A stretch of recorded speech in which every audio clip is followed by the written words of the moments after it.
já deu 3 vezes, então vamos começar aqui com a primeira apresentação, o professor Lucien Takahashi, que vai falar para a gente de decomposição em modos dinâmicos em um episódio de propriação geográfica da BEM.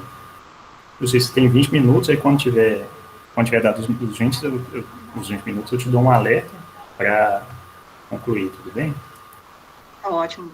Obrigado, Reus, pela apresentação. Eu Né? esqueci de Queria falar que agradecer também. você é Oi? da. Esqueci de falar que você é da Universidade Federal de Juiz de Fora. Ah, sim. Obrigada.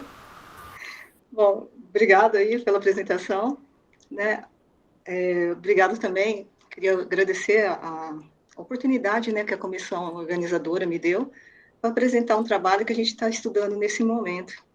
E parabenizar a comissão pela, assim, nesse momento tão diferenciado, né, igual o Zelena estava falando, ter a coragem de organizar um evento e desse porte ainda por cima. Né? E muito obrigado pela essa oportunidade e por essa iniciativa, e digo até coragem, tá? Bom, esse trabalho foi desenvolvido em parceria com o Luiz do Cefet, de Minas Gerais, o Wilson e o Daniel da Unicamp. Aqui tem uma fotinha do nosso Instituto de Ciências Exatas, e aqui, ó, em cima aqui, esse Lzinho é o nosso departamento de matemática. Só para quem não conhece o campus aqui, né, tem uma ideia onde a gente está. Ali no fundo a gente tem o mar. Bom, desculpa a brincadeira, mas vamos lá. A contínua e crescente capacidade de armazenamento de dados, né, deu origem, deu lugar, né, em tecnologia de informação, a uma, como digamos, ao que a gente chama de Big Data, tá certo?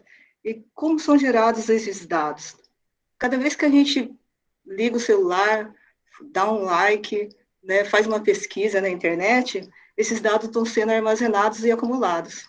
Então, aí vem a pergunta: o que a gente pode fazer com esses dados? Né, já que eles estão aí, a gente pode tirar alguma informação deles, tá certo? E como? Como seria isso? Uma possibilidade que a gente descobriu, né, depois desse trabalho aqui, né, que eles usam a decomposição em modos dinâmicos para extrair informações tanto espaciais quanto temporais, né, sobre a gripe, sarampo e poliomielite, usando dados disponíveis. Até pesquisas na internet como são disponibilizadas pelo Google. Né? Aí, então, com esse método, a gente busca, então, o quê? A gente está querendo entender direito esse método para tentar descobrir informações sobre um certo banco de dados, né, e ver o que é disponível, sim, é possível extrair dele, certo? Usando esse método. Então, a gente precisa entender as características desse método e, para isso, eu vou mostrar aqui para vocês uma aplicação, né, em dados empíricos da dengue. E da onde a gente tirou esses dados? A gente tirou do Departamento de Informática do Sistema Único de Saúde, né, aqui do Brasil, do Ministério da Saúde, certo? Aí a gente conseguiu, num certo padrão que encaixa nesse método, né, dados de 2014 a 2019. Existem dados anteriores? Sim, mas não estão exatamente de acordo com a estrutura que eu vou mostrar para vocês. Então, eu teria que reorganizar todos aqueles dados para adaptá-los e, mesmo assim, iria faltar algumas coisas. Então, a gente preferiu pegar só nesse período, né, os dados que foram disponibilizados, que encaixam no padrão que a gente precisa aqui. E nesse período todo aqui, desses 6 anos aqui, né, a gente tem 313 semanas epidemiológicas. Como assim? As unidades de saúde, hospitais, postos de saúde, lançam nos sistemas os dados semanais, não é diário. A contabilização é feita por semana, então é discreto e por semana, não diário nem mensal. Então, esses dados a gente organizou, coletamos lá do DataSUS e organizamos mais ou menos nesse formato aqui. A gente sabe que tem cada cidade um código, então fica fácil de localizar a cidade, por exemplo.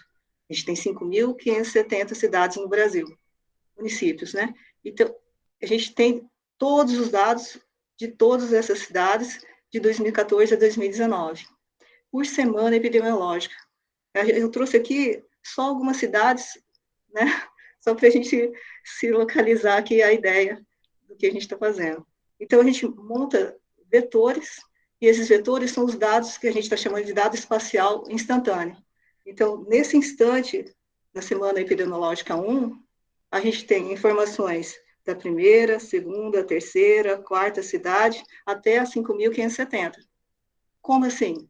Na primeira cidade, na primeira semana, a gente tem 2 casos, tá certo? Na segunda, 23 casos e assim por diante. Então, esse dado espacial, por exemplo, o primeiro dado espacial seria o quê? Na cidade de Juiz de Fora, 2 casos, São Paulo, 23, 62 e 18 em Belo Horizonte. E assim por diante, na cidade, no tempo, na semana epidemiológica, né? 53, a mesma ideia. 4, 39, 20, 16. Mas lembrando que esse nosso vetor tem 5.570 componentes, tá certo? E o K aqui, a semana, são 313. Então, a gente montou esses vetores, esses dados instantâneos. Na literatura, o pessoal chama de snapshot, certo? E a gente busca agora uma relação, porque, como a gente pode ver, imagina, se tivesse 0 casos de dengue, na semana seguinte, talvez apareça alguém. Pode ser que tenha, se não aparecer ninguém externo, vai continuar com 0. Ou seja, o que a gente tem hoje vai influenciar no que vai acontecer amanhã. Então, essa dinâmica, essa relação entre o atual e o seguinte, é o que a gente procura. Né? A gente está querendo, nesse método, caracterizá-lo. E a gente vai por meio dos mínimos quadrados. Tá certo? Mas, em vez de fazer par a par, a gente monta essas matrizes aqui, onde a gente busca, né, por meio dessa relação aqui, associar o x1 no x2, quer dizer, o tempo 1 com os dados do tempo 2, dados do tempo 2 com os dados do tempo 3 e assim sucessivamente. Então, esse vetor aqui, né, a primeira entrada dele, por exemplo, no nosso caso seria Juiz de Fora, tem a dinâmica espacial, aqui é espacial, que é Juiz de Fora, Belo Horizonte, São Paulo, Rio de Janeiro. Né? Mas a gente tem a evolução no tempo aqui, certo? Então, em cada linha, a gente tem a evolução temporal da dinâmica da doença, em cada uma das 5.570 cidades, tá certo? Então, a gente quer resolver isso aqui, de uma vez só, certo? E, para isso, a gente vai achar a matriz A. Como a gente quer achar, no sentido dos mínimos quadrados, a melhor solução nesse sentido é usando a pseudo-inversa.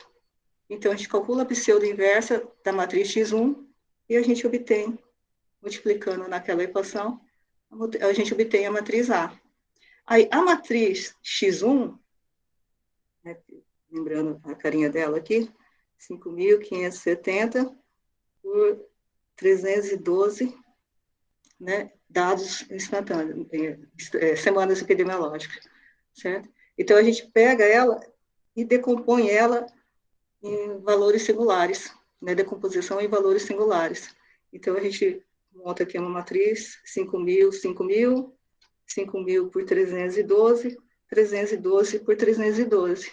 Então, essa matriz aqui do meio, a sigma, ela é nula, exceto na sua diagonal aqui até o posto da matriz, né, que seriam os valores singulares.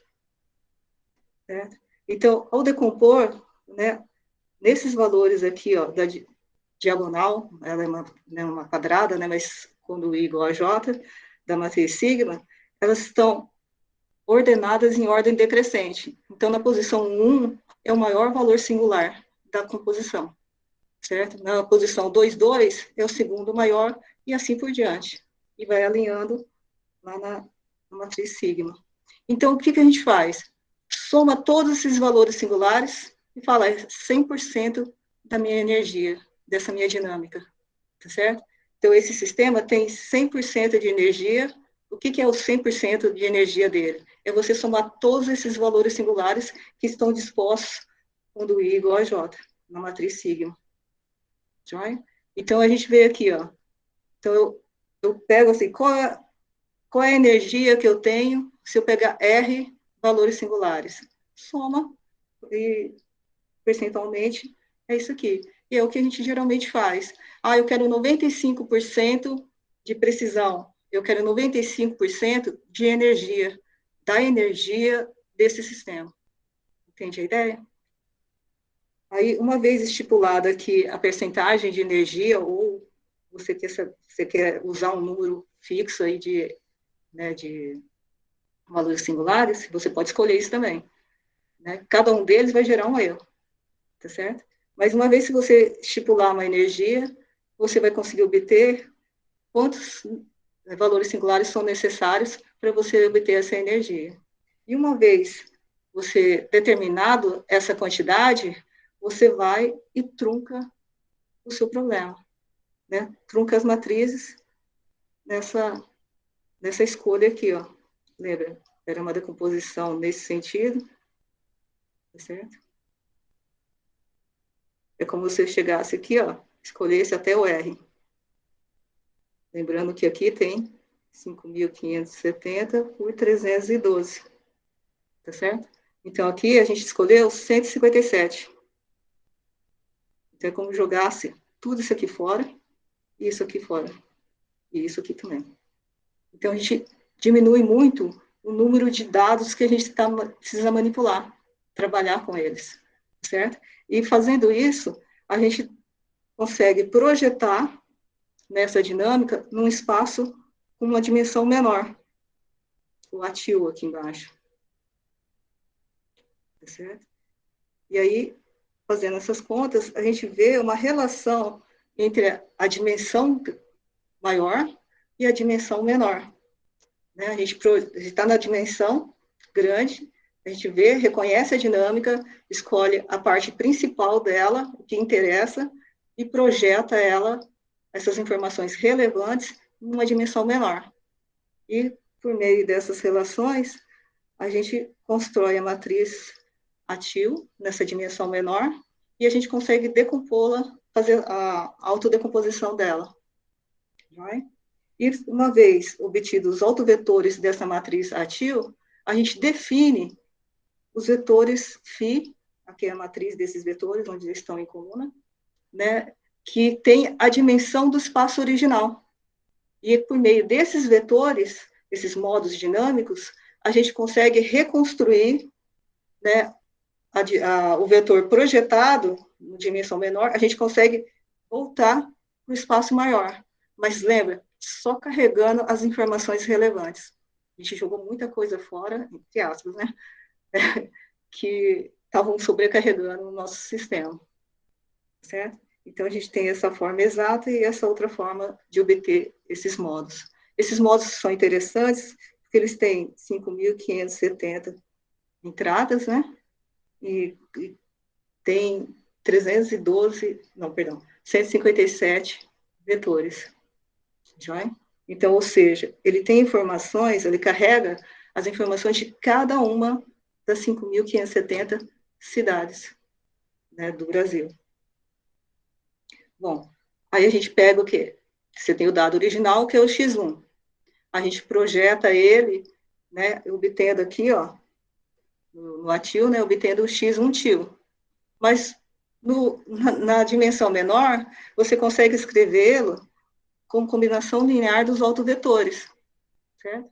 E uma vez você aplicando aqui a util, né?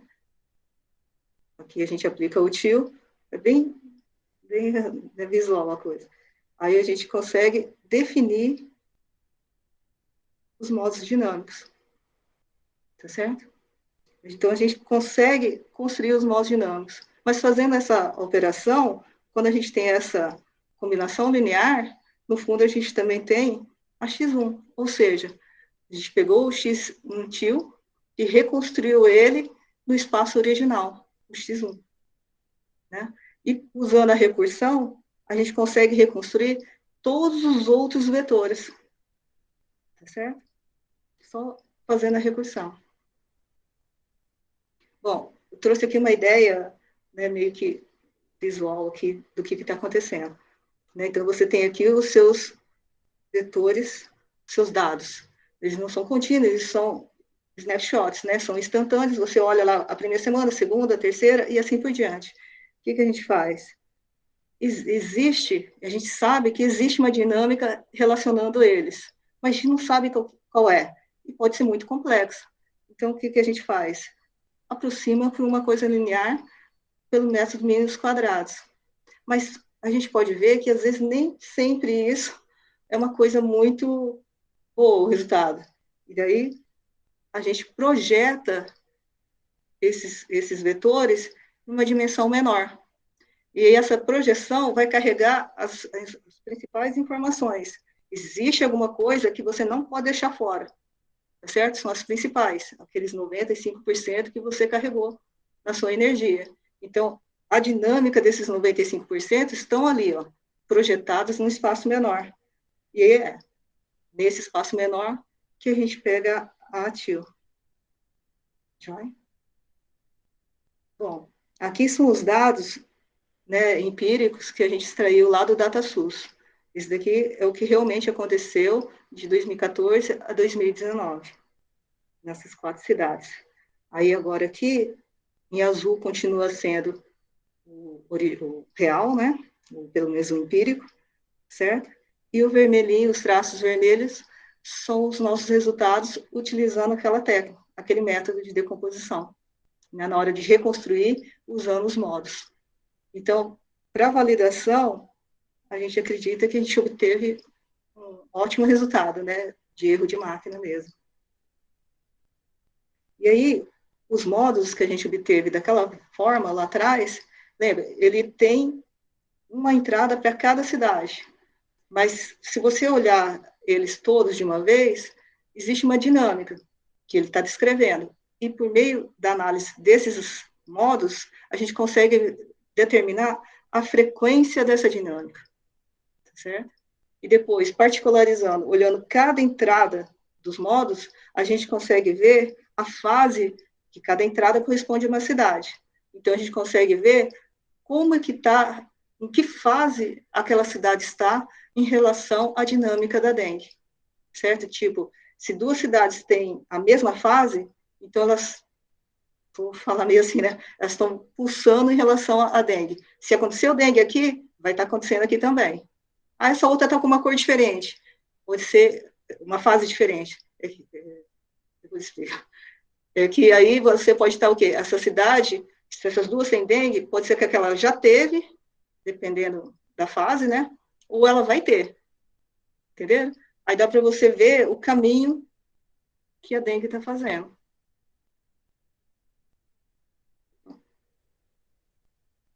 E a gente definiu um meio de saber, se fosse na SVD, a gente saberia, né, o valor singular maior tal, mas a gente não está trabalhando com os valores singulares. A gente lembra, a gente está lá na matriz, lá no sistema de baixa dimensão, e os autovetores dele que definem os modos. Então, como a gente vai saber qual é o modo mais relevante?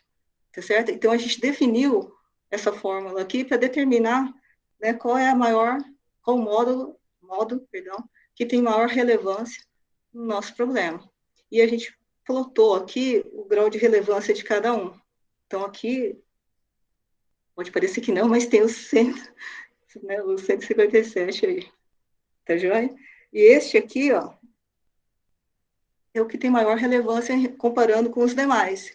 Ele mostra que a frequência de um ano para essa doença é a mais forte. Ou seja, a dengue ocorre periodicamente, mas anualmente. Certo? Essa é a mais forte. Tem outras? Tem. Mas como o período também é pequeno de observação, né, a gente não pode, assim, como garantir isso, por exemplo? Tá certo? Então, tem algumas coisas que a gente está questionando ainda sobre o que a gente fez, né? Bom, e aí aqui, para ficar mais fácil a ideia de fase, a gente selecionou só as cidades com mais de 50 mil habitantes. Aí já restringe das 5.570 para em torno de 670 680 cidades, que tem mais de 50 mil habitantes, para facilitar a visualização, tá certo? Então, a gente pode ver aqui, ó, no período de agosto, setembro e outubro, que aí a fase, a gente quebrou em quatro pedaços a fase. Então, o primeiro, um quarto, correspondeu ao agosto, setembro e outubro. E a gente vê que a dengue está centralizada na região norte e litoral do Nordeste, que é onde está chovendo, certo? Enquanto que aqui, na região Sudeste e Sul, a gente não está tendo casos de dengue. Já na segundo um quarto, né? Segundo quarto da fase, que corresponde a novembro, dezembro e janeiro, a gente vê que ainda a região Sudeste não está tendo casos graves de dengue, né? Mas a região litorânea, tá certo, do Nordeste, indo agora aqui, ó, em direção à região Norte, tá certo? Tá tendo casos de dengue. Por isso que essas cores aqui, né, que são cidades com a mesma cor, que eles têm o mesmo comportamento, né? E assim, quando chega o verão aqui, fevereiro, abril, a região Sudeste, o Brasil inteiro tem problemas com a dengue, e aqui volta a período do nosso inverno, que é a chuva nessa região, certo? A dengue migra para cima. Aqui é como se fosse o zero. Como a coisa é meio periódica, né? O azul de cima é quase 100%, mas aqui embaixo seria zero. Só finalizando, joia? Aqui como a gente conseguiu agora, um mês atrás, os dados de 2020, que não estavam sendo disponibilizados, a gente resolveu fazer uma extrapolação para mostrar para vocês. Aí aqui o azul, de novo, é o real, empírico. E o vermelho aqui, o tracejado, é o que a gente fez para o nosso método de decomposição. Pode ver que todas as cidades se deram bem, né? Mas São Paulo teve um pequeno problema aqui, ó, em 2020. Mas isso aqui, com certeza, foi atraído por isso aqui, ó, que foi o período da crise hídrica em São Paulo. E em 2015, foi o pior período, e é onde todo mundo comprou reservatórios de água, balde, caixa d'água e tal, e houve uma explosão de casos de dengue. E a gente não teve isso ainda. Então, esse pico aqui foi um pouco adiantado. Então, né, então, a gente tem aqui os fenômenos dinâmicos, né, complexos, que a gente projeta em dimensões menores, e a gente obtém os modos reconstrói a dinâmica no espaço original, carregando as principais informações, e tanto informações de temporal quanto espacial. Né? E a extrapolação, a gente tem tem que ter um pouco de cuidado nesse método. Acho que a primeira vez que foi utilizado o DMD aqui foi por esse pesquisador em problemas de hidrodinâmica. E eu queria agradecer a CAPES, né, pelo apoio parcial. Obrigada. Bom, obrigado a você pela palestra. Ela entrou só 2 minutinhos, está dentro do tempo. Vou pedir para todo mundo abrir o microfone para aplaudir.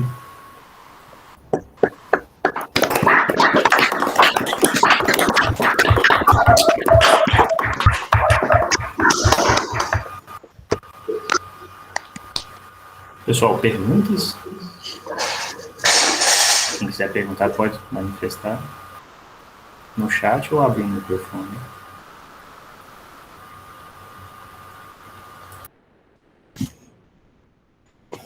Eu tenho. Vai lá. Talvez está um pouco fora do contexto, mas tem alguma análise espacial? Você falou várias vezes em análise espacial, mas a geometria das cidades entra em consideração em algum momento do modelo? Não. A geometria, não. Você fala... Não. A gente só vê os resultados finais mesmo, para onde que a dengue está migrando, conforme o tempo vai passando. Então, o que você dizia quando você falava... Você falou algumas vezes em espacial, a relação espacial, eu acho que eu não entendi. Porque a gente não está olhando uma cidade, uma comunidade fechada. A gente está olhando as 5.570 cidades de uma vez. E aqui a gente vê, né, a dengue, né, ela sai dessa região, vai para essa região, que é o que o pessoal usa, EDP, EDOs, né, para mostrar para onde que está indo, a ideia dos grafos, né? Cada cidade seria um nó. Né? Então, você vê que tem alguns modelos que o pessoal está usando, né, para falar assim, ó, a cidade é um nó, aí existe uma rede, tipo rodovias ou via aérea, que liga a outra cidade, e existe um trânsito. Tá certo? Aí o pessoal usa EDO, outros usam IDP. Aqui a gente não está usando. O pessoal até fala na apresentação desse método que é um modelo livre de equações. Eu já acho meio forte falar que é livre de equações, por isso que eu não. Mas é o que o pessoal fala, né? Assim, o pessoal, que a maioria dos textos são de engenharia, né? Porque é muito ligada à hidrodinâmica. Tá. Então, aí, por isso que a gente fala espacial nesse sentido de você ver a movimentação. E aí você explica por que a dengue sempre está presente. Anualmente, como a gente conseguiu detectar, que é uma coisa periódica, de tempo, né? A gente conseguiu ver que anualmente é a frequência mais forte, que é a mais relevante no problema, com esses dados, né, que foram disponibilizados, e que aonde que a dengue está no período do ano. Em que região do país ela está. A gente consegue ver até qual cidade, né? E, assim, olhar tudo isso numa tabela fica difícil. Mas se você olhar... Por isso que a gente pôs cores para ficar mais fácil até, né? E as bolinhas são exatamente as localizações geográficas. Latitude, longitude, tudo certinho. Né? Então, na primeira simulação, teve Vitória, ficou aqui no meio. Né? Mas a gente corrigiu. A gente não, Luiz, do Cefet, corrigiu, né? Mas aí as cidades que têm as mesmas cores, você pode ver que algumas têm as mesmas cores. Então, elas meio que, tipo assim, aparece lá primeiro, depois você pode ver que as cidades em volta começam a ter, porque eles estão um pouquinho atrasadas. Se olhar a barra de cores, tá vendo? Já aconteceu aqui, aqui vai acontecer. Então, você vê pelas cores onde apareceu e aonde em seguida vai aparecer e assim por diante. Aí dá para você ver a dengue, né, andando. Então, você não usa geometria no modelo, mas depois de fazer a análise, você representa para, enfim, acaba tendo a análise do resultado. A gente achou bem mais fácil fazer assim, né, em termos visuais mesmo, né, para o pessoal entender, assim, a ideia. Até a fase é meio complicado, porque existe a fase da dinâmica. Como a gente viu a parte imaginária para ver a frequência, a gente podia ter visto a parte real para ver a fase. Mas seria a fase das 5.570 cidades juntas, da dinâmica inteira. Né? Aí, por isso que a gente teve que ver cada entrada como seria determinada a fase. Então, esse tipo de coisa que a gente teve bastante trabalho, assim, para como é que não é, né? Outro problema... Tem, 2 minutos. Sem tempinho, posso falar? Outro problema que a gente teve, e assim, que a gente não sacou na hora, né, que a gente olhar os livros, os artigos, né, o pessoal fala o método, né, Remy, né, dá para fazer, né, mas não batia. E eles não colocam os dados, eles não colocam os programas, eles não fazem nada, né. Aí a gente, não está batendo. É porque, como você tem dados periódicos, então a gente percebeu que esse método é bom quando a coisa é periódica, né? E para ter periodicidade, a gente precisa do complexo. Mas o número de casos de dengue são reais. São dados reais. Então a gente teve que dar nesse pulo lá nas transformadas de Fourier, né, na FFT, né? Jogamos lá, transformamos em complexo, voltamos com a transformada inversa com o complexo. É lógico que ele vai te dar duas fases, né? Quando a gente faz isso, tipo cosseno, né? Elevado a exponencial mais a outra exponencial, então você cria duas fases, né? Aí a gente viu que se a gente juntasse, daria o dobro. A gente reconstruiu tudo, fizemos testes com várias funções, cosseno, seno, e a gente sacou que seria interessante esse método realmente para dinâmicas periódicas. Por isso que a gente foi em cima da dengue. Claro. Né? Porque coisa que a gente sabe, que a gente está vivenciando, que é uma coisa periódica. E por ter batido um ano, a gente ficou falando assim, olha, acho que as contas que a gente está fazendo, né, tal, essa como determinar, né? Porque dos valores singulares existe aquela ordem, né? A primeira entrada, o maior valor singular, aí você olha o vetor associado, tá certo? Da matriz ortogonal lá, né? Aí tranquilo, que é outro, tipo outro vetor, né? Aí, mas só que o problema aqui é que você não está naquela ordem. A decomposição SVD foi feita na matriz X1, e a matriz A é X2 vezes a adjunta de X1. Então, não tem nada a ver aquela ordem da SVD com a ordem dos valores, perdão, dos autovalores, né, da matriz, e você sabe que a ordem dos autovalores a gente meio que pode até escolher qual que a gente pega primeiro, né, de um polinômio característico. Então, aí a gente precisou criar isso aqui, porque eles não falam, eles só dão os resultados e não te dão esses detalhes. E a gente nem sabe se é assim que eles fizeram. A gente mandou e-mail e tal, mas não tivemos resposta. Entendi. Obrigado, Lucinho. Beleza, então, infelizmente o tempo de pergunta acabou. Vamos agradecer de novo, abrir o microfone, bater um palmo para o Lucinho.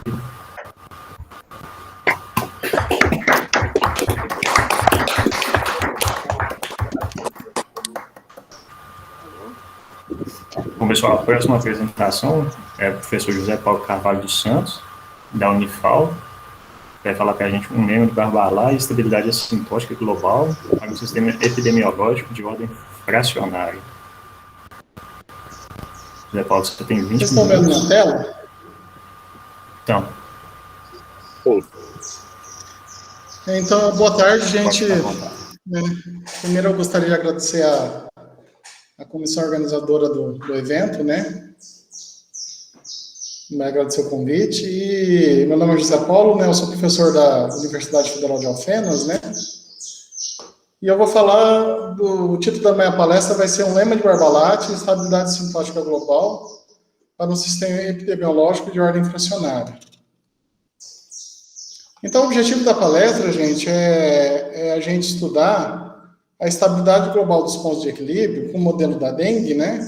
Só que, em vez da gente estudar um modelo usual usando equações de ordem fracionária, usando equações diferenciais ordinárias, nessa apresentação a gente vai trabalhar com um sistema que a gente chama de sistemas de ordem fracionária. Então, a derivada que aparece aqui, esse d-alfa-t, ele representa a derivada de Caputo, né?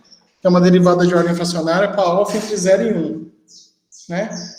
Então, a ideia aqui é mostrar a estabilidade global dos pontos de equilíbrio usando um resultado do tipo lema de Barbalat para a integral fracionária, né? Ok? Então só para a gente introduzir o assunto, né? O cálculo fracionário é engraçado que é uma teoria que ela tem data, né? Ela tem data de nascimento, né? Ela surge entre uma discussão entre L'Hopital e Leibniz, né? Em 30 de setembro de 1695. Então, como Leibniz é o pai da notação moderna de derivada, né? O L'Hopital perguntou para o Leibniz, né? O que seria a derivada quando n fosse igual a meio? Então, o Leibniz falou que isso é um aparente paradoxo, né? Mas que isso traria importantes aplicações no futuro, né? Então, a partir daí, tem o desenvolvimento dessa teoria, né? E eu tenho essa linha do tempo aqui, que é a história do cálculo fracionário, e a gente pode perceber que essa teoria ela recebeu a contribuição de vários matemáticos importantes, né?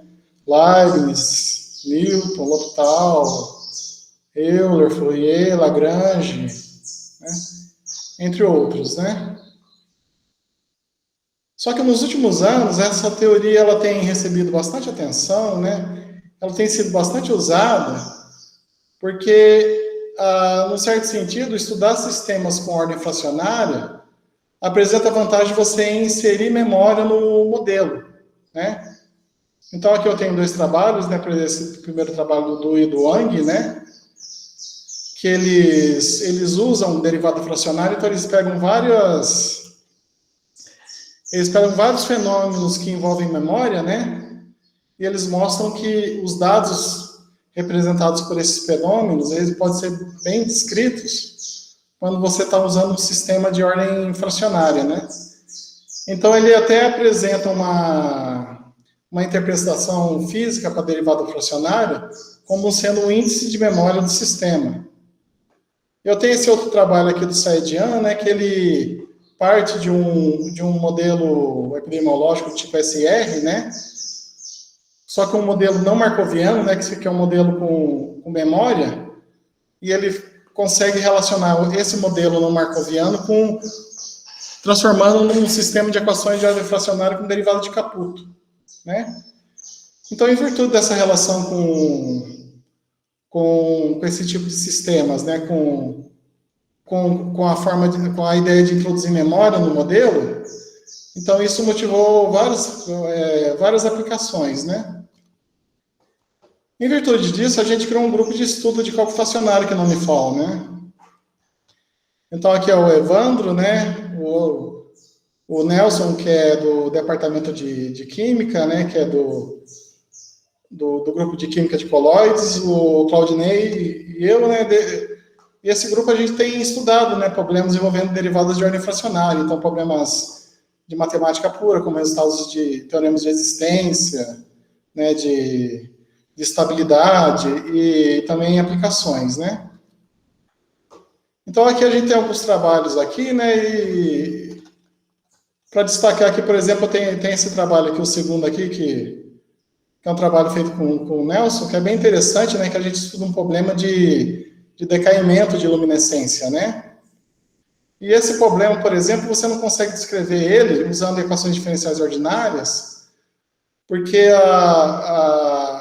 o modelo ele apresenta um decaimento exponencial, só que depois, no final, ele apresenta um decaimento polinomial. Então, você não consegue uma equação diferencial ordinária que descreve esse problema. Mas a gente mostrou que, usando derivadas de ordem fracionárias, né, a gente consegue descrever bem esse modelo, né? E a gente tem esse outro trabalho aqui, que a gente estudou uma rede neural de Hopfield com derivada de ordem fracionária, né? Que é esse último trabalho aqui, que a gente consegue usar essas redes para estudar problemas mal colocados, né?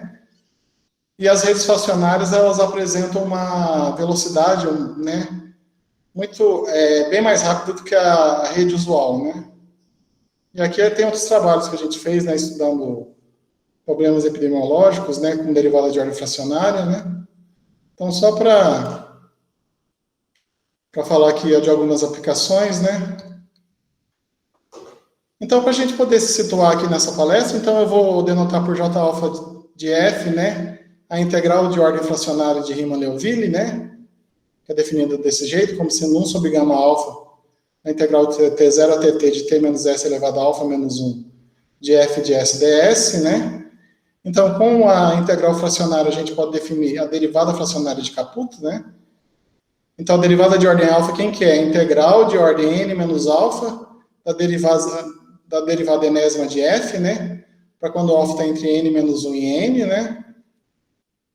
A gente tem aqui, ó, que a derivada de Caputo da integral fracionária da f é a f, e a integral de ordem alfa da derivada fracionária da f é f de t menos f de 0. Uma observação é que a derivada de Caputo da função constante, ela é zero. Não necessariamente isso é verdade para outras derivadas. Por exemplo, se a gente pegar a derivada de Riemann-Liouville e calcular a derivada da função constante, a gente vai ver que o resultado não é zero, né? Mas aqui para a derivada de Caputo, a derivada da função constante é zero, né? Aqui eu tenho a fórmula para a transformada de Laplace da derivada fracionária que a gente vai usar nessa apresentação, né? Então, quando o alfa está entre 0 e 1, a transformada de Laplace de d alfa de f é lambda alfa Laplace da f menos lambda alfa menos 1 f de 0, né? E por e alfa beta de z, a gente vai representar a função de Mittag-Leffler. Uma observação importante é o seguinte, que a teoria de equações de ordem fracionária,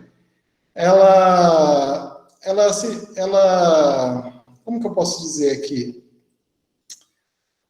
Os resultados de equações diferenciais ordinárias, eles não se adaptam para a área de forma imediata.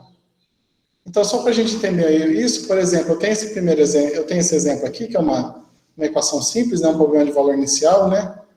Eu tenho d alfa de x aqui igual a x, com x de 0 igual a x0. Então, a solução desse problema aqui vai ser uma função de Mittag-Leffler. A função de Mittag-Leffler, ela não satisfaz a propriedade de semigrupo.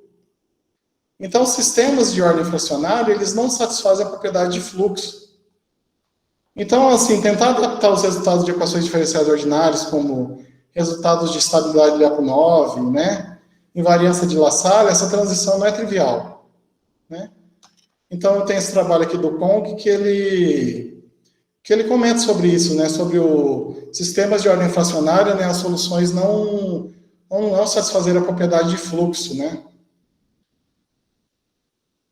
E também uma observação importante que eu faço aqui é que tem alguns resultados na literatura de estabilidade de Lyapunov, né, para sistemas não autônomos, né, que eles estão com problemas, né. Então, tem esse resultado que é bem utilizado na literatura, que é bem aplicado em problemas epidemiológicos com derivada de ordem fracionária, né, que é um resultado de estabilidade de Lyapunov usando funções de classe K.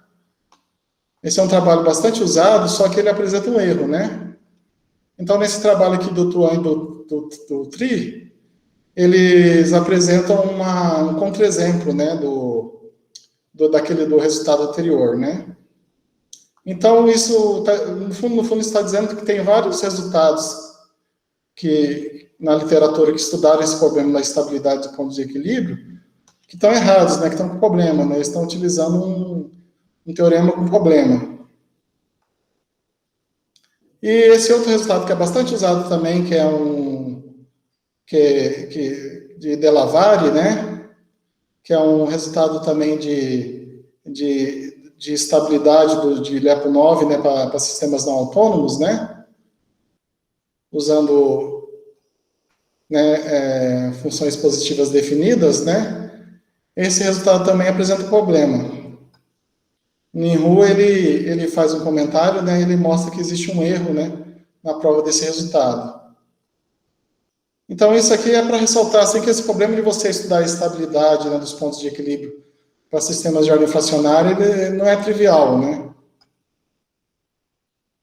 E só para falar sobre a importância de sistemas de ordem fracionária, né, então eles têm esse trabalho aqui da Helena, Sofia Rodrigues, né, e colegas, né, que eles estudaram uma epidemia de dengue na ilha do Cabo Verde, né, e eles usaram um sistema de ordem fracionária, né, e eles mostraram que o sistema de ordem fracionária ele representa muito melhor os dados reais para esse modelo, para esse problema, né, para esse conjunto aqui de dados, né, do que usando o modelo usual de equações diferenciais ordinárias, né. Então, essa curva aqui é o dado real, né. Essa curva aqui é a curva usando o sistema com equações diferenciais ordinárias, né. E essa curva aqui é a curva que é usando derivadas de ordem fracionária, né. Aqui a ordem da derivada é alfa igual a 0,987. E tem vários trabalhos na literatura que mostram isso, né, que quando você usa derivadas de ordem fracionária, você consegue descrever os dados reais de forma melhor do que usando equações diferenciais ordinárias.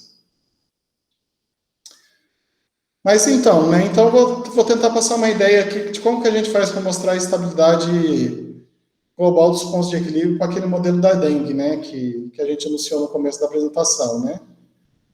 Então, para falar do modelo, né, a gente vai pegar a população de humanos e dividir em 3 compartimentos, né, de humanos suscetíveis, infectados e recuperados, né, e o vetor aqui, que é o mosquito fêmea, né, do Aedes aegypti, né, a gente vai dividir em 2 compartimentos, que é o de suscetível e infectado. A gente vai supor que as duas populações elas são constantes, né? Esse modelo que eu apresentei no começo da apresentação, ele é um modelo que está que foi estudado por Lourdes, né? Estevas, né? E esse outro trabalho 4 aqui. E usando a metodologia do Saedian, a gente vai incorporar memória no modelo, né? Então, o que é incorporar memória? É você transformar um sistema de ordem fracionária com derivada de Caputo. Esse sistema ele tem 2 pontos de equilíbrio, né? O E0, que é o ponto de equilíbrio livre da doença, e o E1, que é o ponto de equilíbrio endêmico, né? Nesse caso aqui, o E1, né, vai ser dado, vai ter essas, vai ser dado por essas constantes aqui, que dependem dos parâmetros do modelo, né? E o R0, nesse caso aqui, vai ser dado por esse parâmetro aqui, que depende por esse número aqui, que depende dos parâmetros, né? Então, não é muito difícil a gente mostrar que esse conjunto ômega aí, ó, ele é um conjunto positivamente variante, e se você pegar um dado inicial dentro dele, a solução que é parte desse dado inicial, ela é globalmente definida. Então, se eu pegar um dado inicial aqui dentro desse conjunto ômega aqui, o dado inicial ele não escapa do conjunto ômega e a solução vai ser definida para todo t, né, maior que 0. Então, aqui eu enuncio o lema de Barbalat, né? Então, se eu tenho dado uma função uniformemente contínua e não negativa, em t0 até infinito, e se a integral de ordem alfa da w é menor ou igual que uma constante, para todo t maior que t0, com alfa entre 0 e 1 e ser uma constante positiva, então wt converge para 0 quando t vai para infinito. Então, a gente vai dar uma ideia da prova aqui. Então, suponha que a w não converge. Então, existe um epsilon 0 e uma sequência TI, né? Tal que TI converge para infinito quando I vai para infinito, e o módulo de WTI maior que epsilon 0. Usando a continuidade uniforme, a gente consegue mostrar que existe um delta, só que de forma que se eu pegar qualquer delta vizinhança de TI, para ter pertencente a essa delta vizinhança, a gente consegue mostrar que o módulo de WT fica maior que epsilon 0 sobre 2. Aí o que eu vou fazer? Eu vou pegar a integral de ordem alfa da W de Tn, né? Então isso vai ser 1 sobre gama alfa, integral de T0 até Tn, Tn menos S elevado a alfa menos 1, módulo de W de S ds. O que eu vou fazer? Eu vou quebrar aqui a integral, né? Eu vou pegar T0 até T1 menos delta, T1 menos delta até T1 mais delta, e assim por diante. Até Tn menos delta, Tn menos delta Tn. Né? Essa expressão aqui é maior ou igual que a integral só nesses intervalos aqui, ó. T1 menos delta até T1 mais delta, T2 menos delta até T2 mais delta, Tn menos 1 menos delta, Tn menos 1 mais delta, de T menos S elevado a alfa menos 1, módulo de WS ds.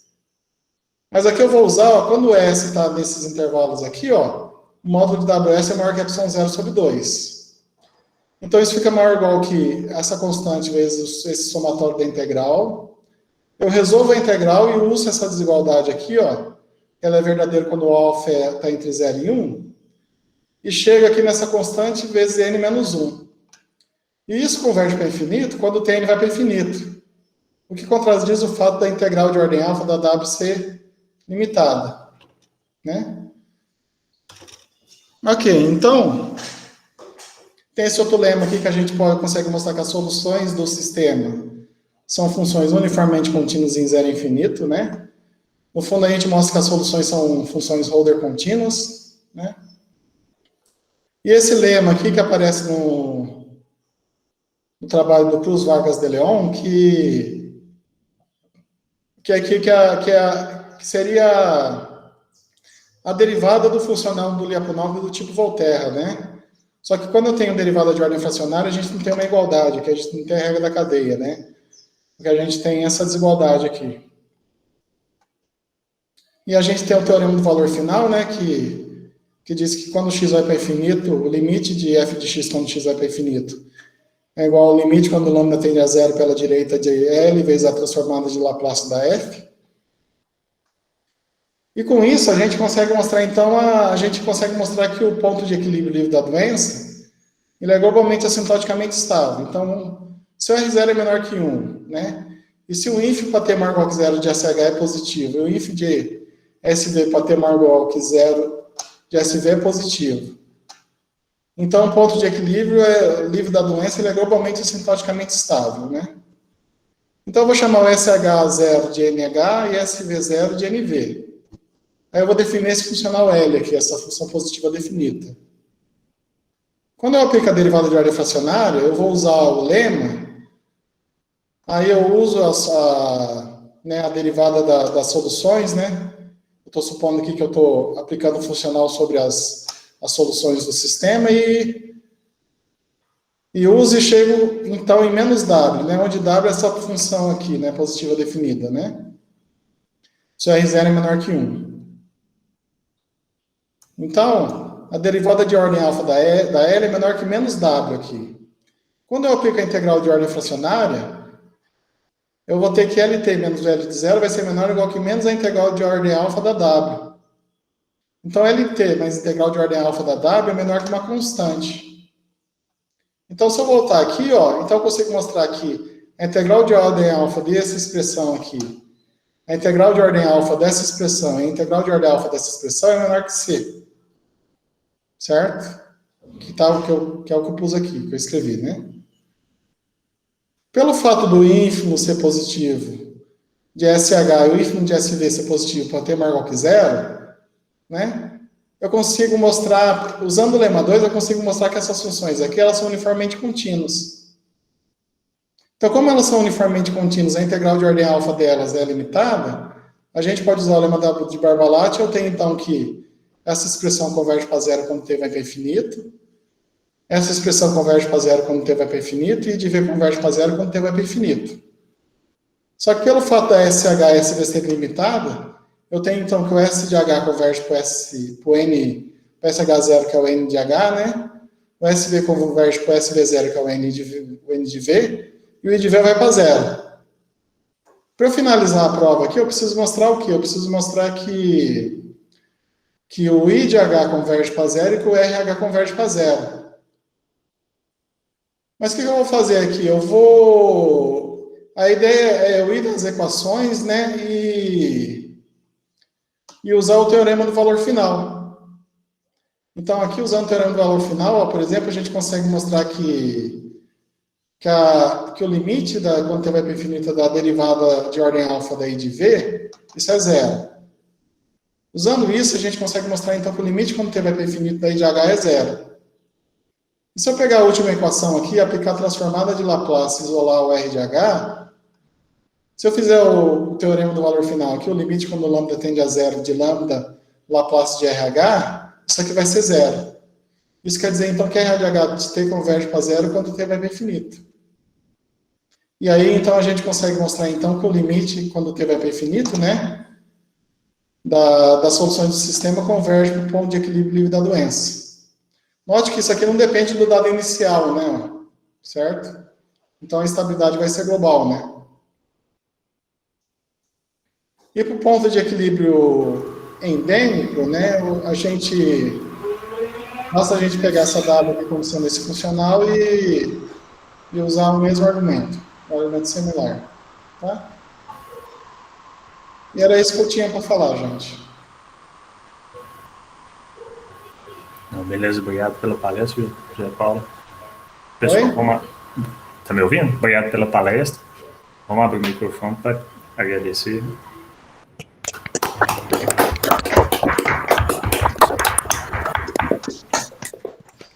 Alguém tem pergunta?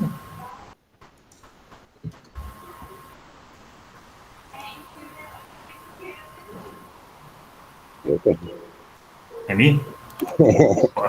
Sorry. José Paulo, obrigado pela palestra. Eu sempre fui curioso com esse cálculo fracionário e preguiçoso para sentar e aprender um pouco sobre isso. Esse lema de Barbalat, ele é um lema usado na teoria normal de derivadas normais, não é? Assim, isso, você tem uma adaptação para derivada e uma versão para integral, né? Mas esse lema que você mencionou é uma adaptação para o... Isso, é uma adaptação para a derivada de ordem fracionária. E você podia voltar ao slide, lá onde você fez a prova, e aquele alfa seu é entre 0 e 1, é isso? Isso.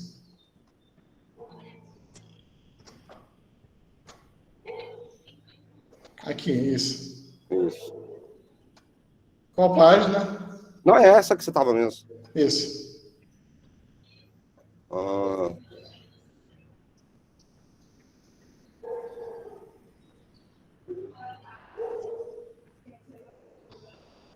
Esses T's nem entram na conta, né? Oi? os T's... Não entra, porque aqui quando você aplica o lema, você vai fazer a diferença desse termo com esse termo, né? Aí vai ficar 2 delta. Ah, tá ótimo. Não, obrigado. Para falar a verdade, existem outras provas para o lema de Barbalates, sabe? Esse fracionário? Para fracionário. Só que as outras provas, eles usam argumentos de série meio estranhos, sabe? Eu percebi que, olhando a prova aqui, que bastava aplicar essa desigualdade que o resultado saía, sabe? Então, isso aqui é uma prova, né? Tem outras provas para esse lema aqui. Tá? Mas usando outros argumentos. Mas essa desigualdade é P elevado a alfa menos Q elevado a alfa. Isso. Ele é maior ou igual que P menos Q elevado a alfa quando o alfa tem entre 0 e 1. Se P for 2... Aí se for 2, ela inverte. Se for maior, ela inverte. Estou falando se P de pato for 2 e o Q for 1.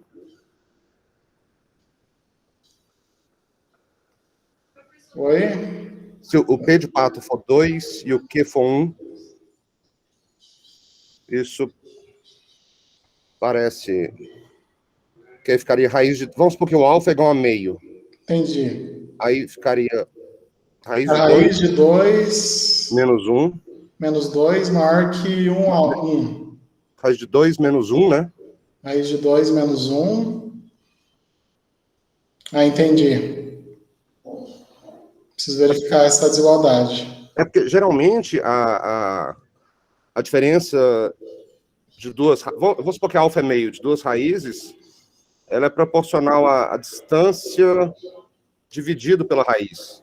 Certo. Por isso que eu achei que talvez tenha algum truque aí com os T's, que talvez eles tenham que ser escolhidos de maneira esperta. Certo. E aí, talvez eu não percebi, talvez está escrito em outro lugar. Mas isso eu vou verificar. Ok. Legal. Mas esse lema parece não trivial para cálculo fracionário, né? Sim. Eu fiquei bem surpreso, na realidade, quando eu vi o seu enunciado. Eu achei bem interessante. Mas é isso. Obrigado, João Paulo. Muito, muito legal essa palestra. Obrigado. Certo. Mais alguma pergunta, gente?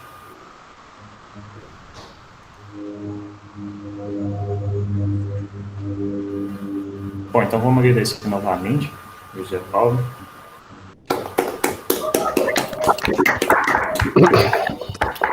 Obrigado, José. Muito obrigado, viu, gente? Obrigado, Remy, pela... Obrigado. Obrigadíssimo a você. Bom, então, nosso próximo palestrante é Jorge Andrés Rucávila, da Universidade Federal de São João del Rei, vai falar da dinâmica espaço-temporal da infecção do coronavírus, SARS-CoV-2, em um microambiente viral. Então, você tem 20 minutos aí. Obrigado, Eufésio. Bom, em primeiro lugar, boa tarde a todos, né? Eu quero agradecer à comissão organizadora, né, pelo convite para esta reunião de matemáticos mineiros, tá? Então, hoje vou falar sobre a dinâmica espaço-temporal da infecção do coronavírus SARS-CoV-2 em um microambiente viral pulmonar.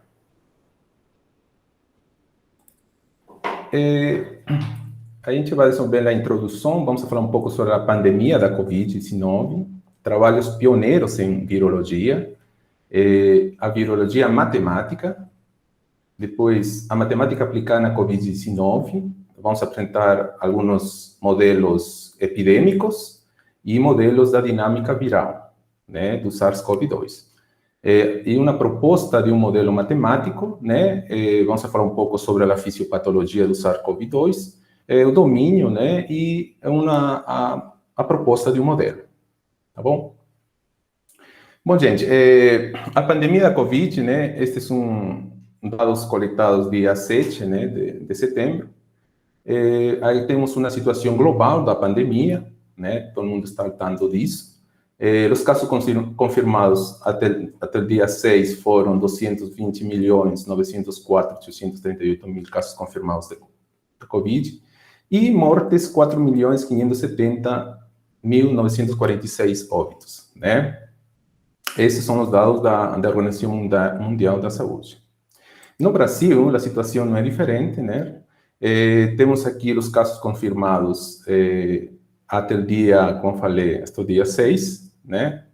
20.890.779 e mortes, né, pela Covid, 583.628, tá? Então, dito isso, né, e a importância, a relevância que todo mundo está evidenciando, né, em carne própria, sobre essa pandemia que avassalou, mudou a história, né, mudou nossos hábitos, nossas formas de agir, de relacionar-se, tá? Então, aqui passamos agora a trabalhos pioneiros sobre a virologia, né? Três representantes no final do século XIX, né? Três representantes, um alemão, o Adolf Edward Meyer, né? O Dmitri, né, Ivanovsky, aqui, e depois a Martinus Beijerinck, aqui, como um holandês. Então, três representantes dos trabalhos pioneiros da virologia, e na época, né, estudaram, por exemplo, esta folha que você vê, né, aqui está, sobre o mosaico, né, o mosaico do vírus do tabaco. Eles perceberam e eles obtiveram resultados, né, e opinaram que o vírus, não, deram pela primeira vez, definiram como um agente filtrável, muito pequeno, para ser visto no microscópio de luz, mas capaz de causar a doença através da multiplicação em células vivas, tá? Depois dos trabalhos pioneiros, né, vieram mais trabalhos, e o primeiro trabalho com relação à virologia matemática, temos o trabalho de Furumoto, né, e Mickey, em 1967, eles estabeleceram aqui um modelo matemático para a curva de ilusão-infectividade do vírus do mosaico do tabaco. Vejam a importância, né, desse vírus. E eles estabeleceram um modelo, nesse artigo, né, se encontra um modelo logarítmico, né, onde eles vão estimar o número esperado de lesões por metade de folha, onde vê a concentração do vírus e aí vê são os parâmetros a estimar-se, né. Depois, né, temos aqui a virologia matemática também atinge vírus, né, os vírus importantes, né, como é o caso de HIV e a doença AIDS, a influenza A, H1N1, a gripe suína, influenza H5N1, gripe aviária, e ébola, né, o vírus ébola e a doença por vírus ébola. Você vê que tem trabalhos, né, trabalhos matemáticos, né, relacionados a esses vírus, né. Agora, com relação à Covid-19, existem pelo menos duas formas de estudo, né? São os modelos epidêmicos e os outros são os modelos de infecção viral, né? Os modelos da dinâmica viral, tá? Nos modelos epidêmicos, você vê que tem estudos, tanto em equações diferenciais ordinárias, EDPs, equações diferenciais fracionárias e equações diferenciais estocásticas, né? Cada um contribuindo do ponto de vista, né? Também, então, nos modelos epidêmicos, na verdade, vocês sabem que ele estuda a propagação, né, a disseminação do vírus, né, em grandes regiões, tá? Já nos modelos da dinâmica viral, ele se encarga mais local, né? Você pega um tecido de algum certo órgão e você estuda lá a infecção de algum vírus sobre um determinado tecido.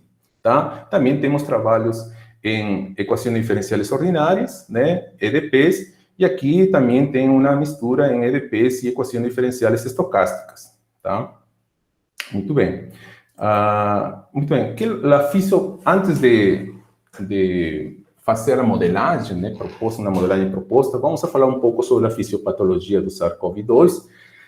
Aqui a gente apresentamos aqui uma porção de um tecido pulmonar, né, uma porção onde aparecem aqui estes círculos, né, formato de círculos, são os alvéolos pulmonares, e nesses alvéolos pulmonares, nas paredes, se encontram estas células que são os nemócitos tipo 1 e os nemócitos tipo 2, que são um pouquinho mais de cor verde aqui, os nemócitos tipo 2, tá? Nessa porção celular, né, de tecido pulmonar, a gente tem a corrente sanguínea, né? Nesse caso, o capilar sanguíneo, para ser mais estrito, não? No capilar sanguíneo vão estar circulando os linfócitos, depois de serem ativados, claro, também os macrófagos, também os macrófagos, os neutrófilos também vão estar presentes nesta corrente sanguínea, né?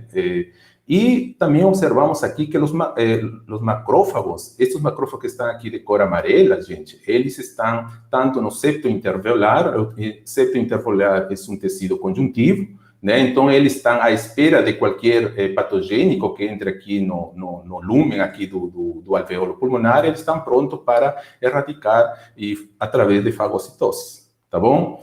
Que é o que acontece? Aqui, por exemplo, neste alvéolo pulmonar, a gente tem que, aqui nesta parte central, de cor marrom, tem aqui o poro alveolar. É por aqui que os vírus, o SARS-CoV-2, né, vai entrar e vai começar a invadir, né, ele vai procurar, na verdade, o SARS-CoV-2, sabemos que ele tem na espícula S, né, uma proteína, e ele se vai ancorar aqui, vai procurar aqui o receptor, né, o AC2, a enzima conversora de angiotensina 2, ele se vai ancorar, mas para a ativação, né, ele consegue se encaixar, mas para ser ativado precisa ainda de outra glicoproteína, que é a serina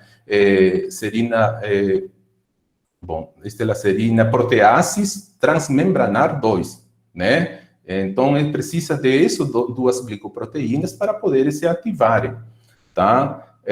Uma vez ativada, ele vai entrar aqui na célula, né, na célula do pneumócito tipo 2. Observem que os pneumócitos tipo 2 é o primeiro alvo. Por quê? Porque os pneumócitos tipo 2, eles produzem uma substância chamada surfactante, que é uma espécie que serve para que o alveolo pulmonar não se colapse, né? Então, ele determina, ele está acompanhando, nesse caso, a pressão, né? A pressão entre eles, né? Essa pressão das paredes internas do alveolo pulmonar. Você vê também que nessa parte de aqui existe a troca gaseosa, né? A troca gaseosa, né? A hemácia está presente aqui, fazendo a troca gaseosa, não? Liberando o dióxido de carbono e recebendo as moléculas de oxigênio, né? Os dois. Então, aqui, que é o que vai acontecer, né? Tem estudos, se ha demonstrado estudos que aqui também nesta corrente sanguínea circulam as plaquetas, né? E se diz que as plaquetas secretam certa substância de tal maneira que eles conseguem passar esta parede aqui, que é justamente eu não coloquei o nome, mas endotélio. Eles conseguem, através de certas secretam substâncias e logram passar esse endotélio. De tal maneira que eles carregam, como estão aqui com o líquido, então o soro, né, o soro líquido que contém a sangue, consegue extravasar e chegar aqui nas alveolos pulmonares de tal maneira que você vai causar estragos nos alveolos pulmonares. Isso vai acontecer quando na doença SARS-CoV-2, né, vocês têm um quadro grave, tá? Isso e outras situações, tipo a tormenta de citocinas, também por causa que o sistema imunológico, nesse caso adaptativo, se comporta já de uma forma descontrolada, tá bom? Muito bem. Aqui, as equações de fusão-reação, né, são as equações que vão modelar o problema, né?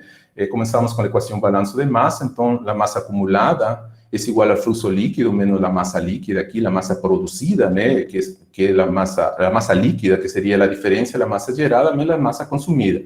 Aqui temos a forma integral, né, da equação do balanço, né, e aí, aplicando a teorema de divergência, a gente consegue chegar aqui na equação de difusão-reação. É justamente esta equação que a gente vai usar, tá? Muito bem. Que é o que vai acontecer? Então, queremos encontrar o domínio do nosso problema, né? Qual é o domínio do problema? Então, aqui a gente tem os pulmões, né? Este aqui faz parte do trato respiratório inferior. Então, aqui a gente tem um plano. Vamos fazer um corte transversal, quase na parte, no início do lobo meio, tá? Do pulmão, né? No final do lobo superior, vamos fazer um corte aqui transversal. Esse corte transversal aqui é observado né? Este aqui deve ser uma tomografia computarizada, e aqui temos esse corte visto da parte de acima, e você observam estas partes aqui, faz parte do corte, né? Isso aqui quase não se nota, mas há uma parte azul.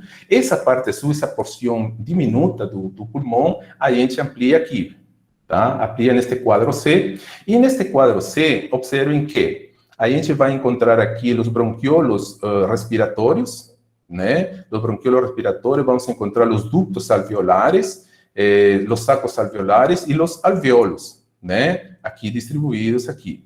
Esses também se pode aqui notar na figura D, na parte D, pode notar-se que na final das ramificações aqui, a gente tem justamente o que eu acabei de falar, só que aqui em uma visão 3D. A gente tem aqui o bronquiolo respiratório, né, que a unidade de medida são 0,5 milímetros, né? Temos o ducto alveolar como sendo 0,25 milímetros, né? E aqui você vê os alveolos pulmonares, o septo pulmonar, etc, etc. Não estão todos eles acompanhados pelos capilares pulmonares, capilares sanguíneos, né? Irrigando cada uma dessas células, né? Muito bem. Então, esta ideia de aqui, esta figura C, vai ser nosso domínio, né? Como lo transformo matematicamente? Aqui.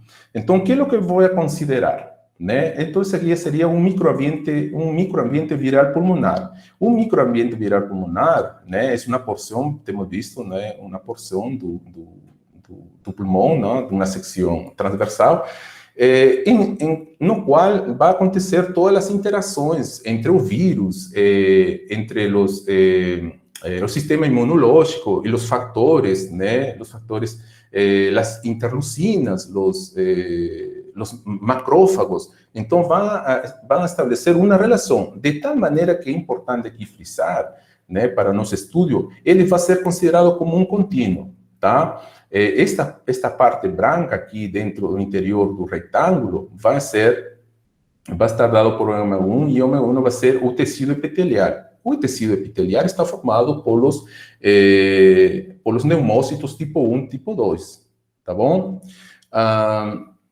Aqui, que é o que vai acontecer? Em este ômega 2, este ômega 2 é um bronquiolo respiratório, temos visto aqui, este daqui, tá? É um bronquiolo respiratório. Por aqui, o vírus vai passar, né? Mas ele vai passar, mas este contorno aqui em ômega 2 vai ser sólido, né? É dizer, o vírus não vai poder extravasar por aqui, né? Porque se você pensa em um 3D, você tem uma tubulação, né? Uma tubulação, né? O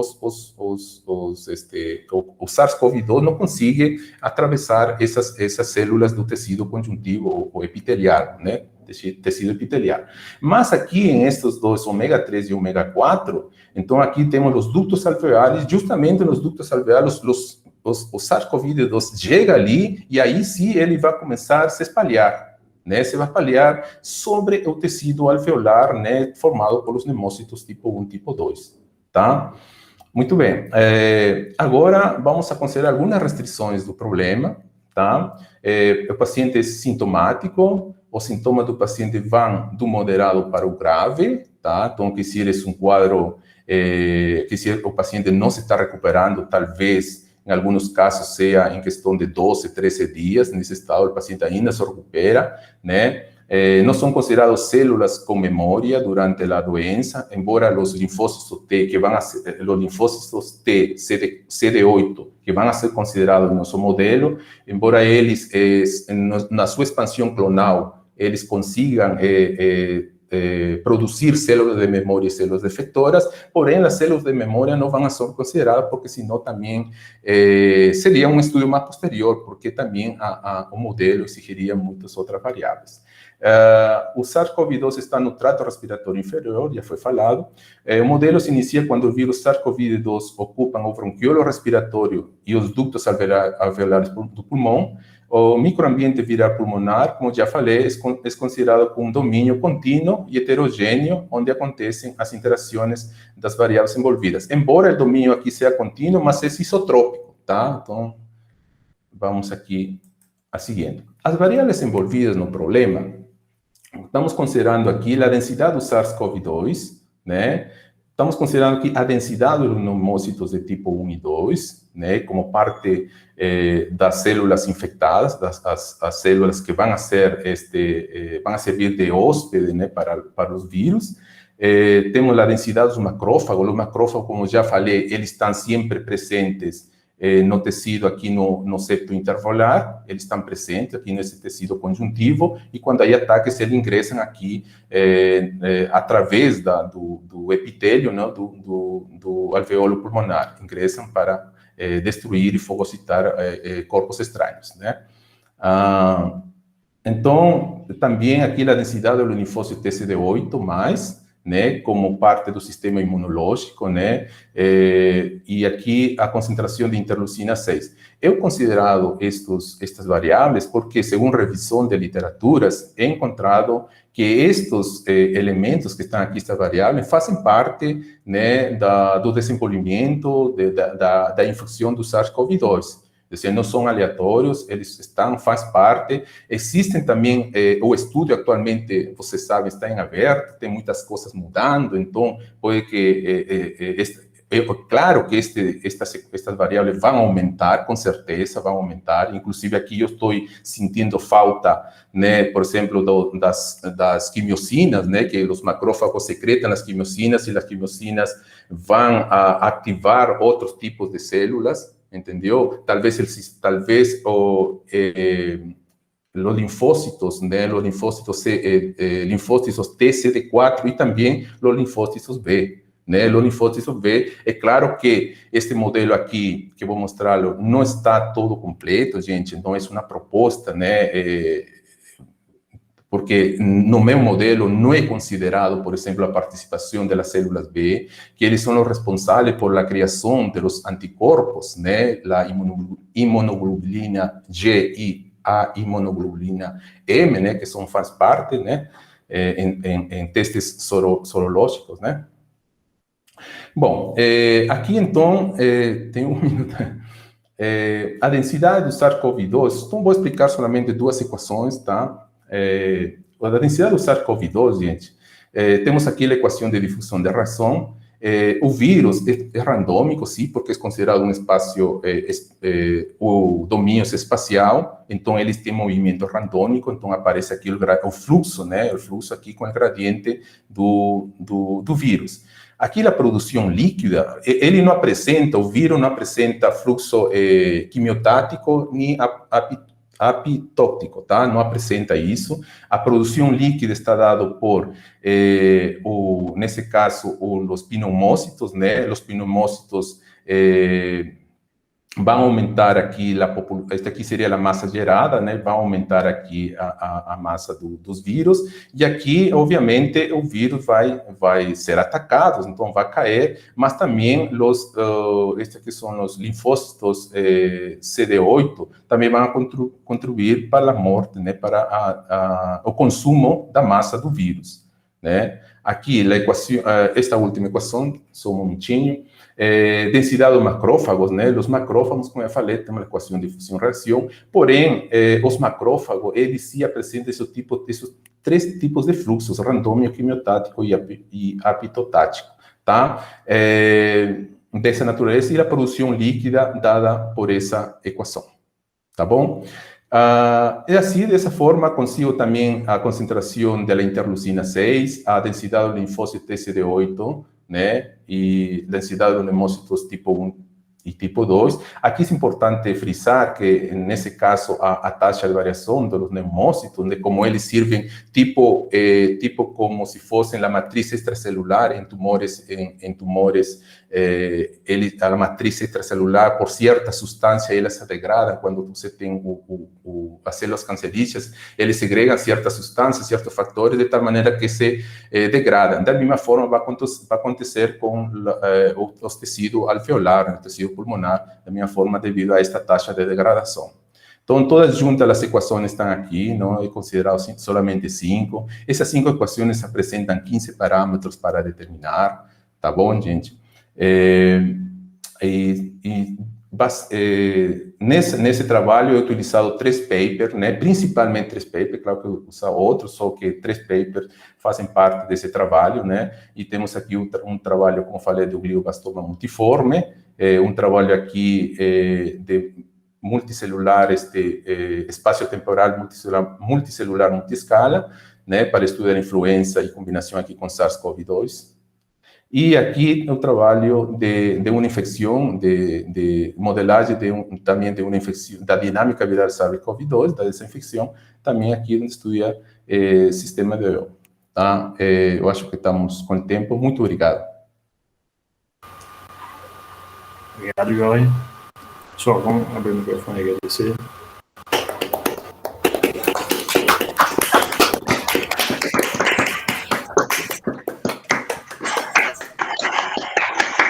Alguém tem perguntas?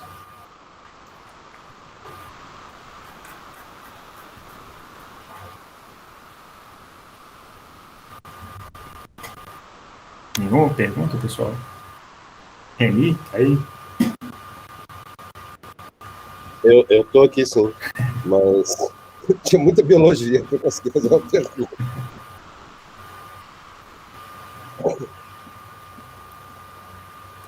Mas, bom, existe algum encaixe do modelo com os dados reais? Esse é o REMI, né? Esse passo, uma vez determinado o modelo, né? Vocês viram que no modelo que apresenta aparecem 15 parâmetros, né? São esses parâmetros que vão a lidar com os casos reais, né? Então, alguns parâmetros vão ser obtidos talvez por análises, né? de ajustes, né? E outros, talvez, né, com dados reais que se possa conseguir. Mas esse ainda não está o modelo concretizado, né? Esse modelo que criei não está concretizado, então tem muita coisa para frente ainda. Mas essa é a ideia, né? A ideia mais para frente, né, é constatar com esses parâmetros com casos reais. Legal. Obrigado. Mais alguma pergunta, gente? Bom, então, obrigado de novo, Jorge. Agradecer.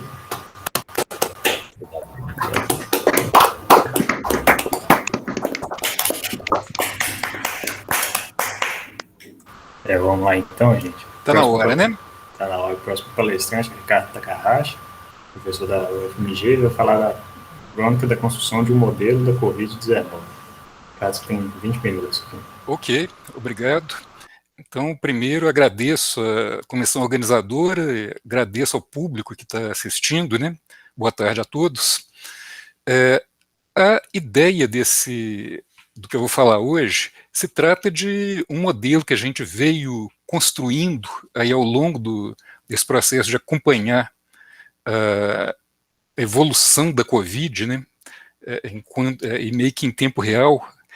E, na verdade, o que eu vou apresentar aqui hoje se trata de um modelo que... Peraí. Pronto. Se trata de um modelo que, conforme eu vou mostrar, ele faz parte de um estudo em que um estudo que está relatado em um artigo que a gente submeteu dias atrás para uma revista de epidemiologia, né, e que conta aí com essa equipe de pessoas, que envolve pessoas da Hemominas, pessoas do Departamento de Bioquímica e Imunologia do UFMG, e eu e uma pessoa da computação lá da Universidade de Aston. Então, se trata de um modelo que ele tem por objetivo, né, modelar a Covid de maneira a permitir um monitoramento meio que em tempo real, ali, meio que próximo dos acontecimentos, de maneira a permitir acompanhar o que está acontecendo ali com as variáveis relacionadas com a propagação da epidemia numa população. Especificamente, né, então eu não vou apresentar tudo que está nesse artigo, vou apresentar especificamente a parte da construção do modelo, que foi a minha contribuição a esse estudo, né? Bom, então a organização em tópicos do que eu vou falar é isso aí. A questão de como modelar uma epidemia de Covid-19. Então, falando aqui muito rapidamente do que a gente tem de levar em conta no modelo, né? A gente tem um tanto de parâmetros que precisam ser considerados por qualquer modelo que venha a ser desenvolvido para esse propósito de modelar a propagação do vírus numa população. Então, tem lá alguns modelos que são de natureza biológica. O tempo que gasta entre o momento que uma pessoa tem contato com o vírus até o momento em que aparecem os sintomas da infecção, até o momento em que essa pessoa consegue passar a transmitir o vírus. A questão de que, no caso da Covid, né, a gente tem a questão de que existem portadores assintomáticos que transmitem a doença, né? Algo que faz parte de qualquer estudo, de qualquer modelo para qualquer doença, duração da imunidade. No caso da Covid, ainda não sabemos. Agora, a janela de tempo que a gente vai estudar é tal que uma pessoa recuperada pode ser considerada, em média, ou com grande grau de certeza, né, imune a uma nova infecção. Então, isso está incluído na nossa modelagem, né? E tem um tanto de parâmetros que não são apenas biológicos, né? São parâmetros ligados a como que o vírus interage com o ser humano e como que os seres humanos interagem entre si no ambiente de sociedade, né? Em que você consegue, por exemplo, testar, saber que o doente está sintomático por meio de um teste laboratorial, e tem uma percentagem das pessoas sintomáticas vão ser testadas e outras não, né? A gente tem essa questão da infectividade dos indivíduos sintomáticos ou não sintomáticos, é algo que, claro, que depende da biologia do vírus, mas depende essencialmente também de como as pessoas têm contato entre si, né? Então, isso tudo está incluído aqui no conjunto de problemas que a gente vai ter de lidar com eles, né? Em termos de estrutura de modelo que a gente pode pensar em usar. A gente está lidando com um modelo chamado compartimental, que divide uma população em alguns compartimentos. Os primeiros modelos compartimentais propostos ainda entre 1927 e 1933 por uma dupla de pesquisadores escoceses, era um modelo que dividia a população em susceptíveis, pessoas que podem pegar a doença, infectados, aquelas que têm a doença e podem transmitir para pessoas que são susceptíveis, e recuperados, aqueles que já tiveram a doença e adquiriram alguma imunidade. Então, tem toda uma classe de modelos que é construída a partir dessa lógica de compartimentalizar parcelas da população que interagem entre si de acordo com uma lógica de como que indivíduos nesses estados diferentes influenciam uns aos outros, né? E o modelo mais básico que permitiria modelar a Covid requer, além dos susceptíveis, infectados e recuperados, um compartimento de expostos. São aqueles indivíduos que já tiveram contato com o vírus, ainda não desenvolveram sintomas, mas vão desenvolver em algum tempo. Então, sem esse compartimento, simplesmente não tem jeito de ter, para a Covid, um modelo que seja capaz de representar minimamente o que é a dinâmica da doença. Pulou 2 aqui.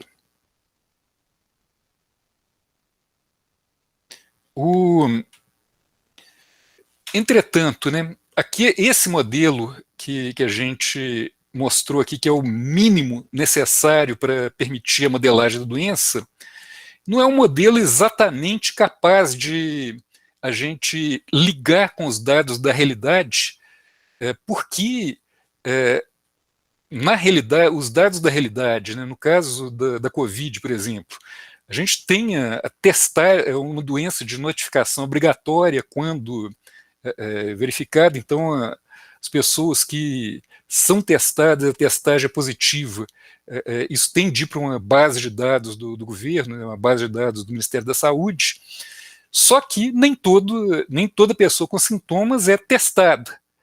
Então, para que a gente consiga comparar o nosso modelo com a realidade, a gente precisa ter dentro do modelo um compartimento que vai ser submetido a essa comparação.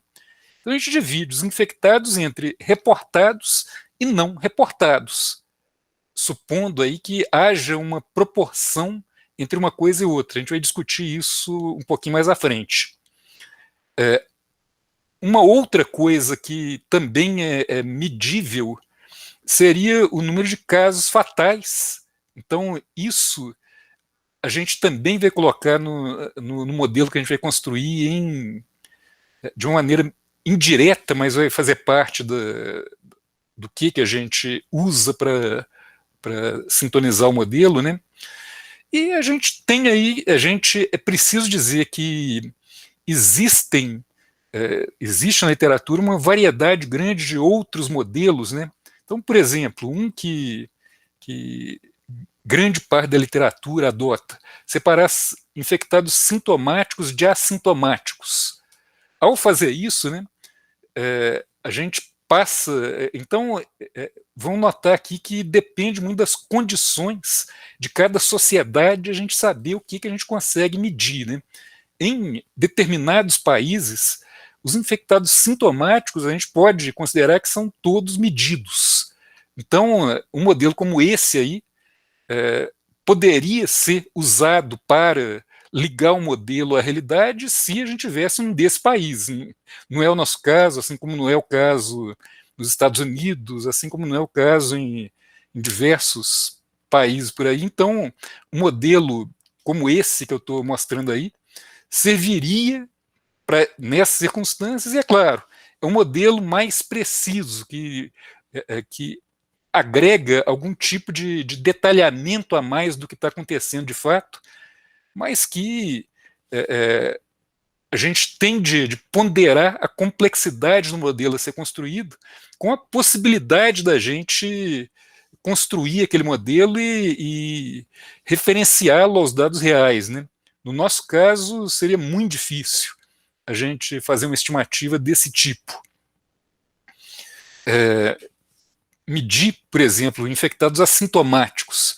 A gente precisaria estar fazendo uma testagem na população não sintomática e tentando medir quantos por cento dos não sintomáticos têm o vírus. No nosso caso, a gente não consegue medir nenhuma proporção razoável dos sintomáticos, né? Então, é algo, digamos, não seria possível para a gente partir para essa direção, né?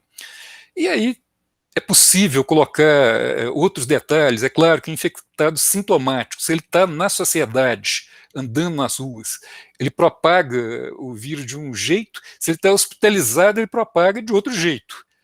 Então, tem modelos que levam em conta esse tipo de situação, tem modelos que levam em conta a questão de que os infectados eles podem ser assintomáticos durante toda a doença, ou eles podem ser assintomáticos durante alguns dias e depois passar a apresentar sintomas, então eles viram sintomáticos. Então, existe na literatura uma variedade enorme de modelos com detalhamentos aí em graus variados e com graus, inclusive, muito mais detalhados do que a gente vai construir.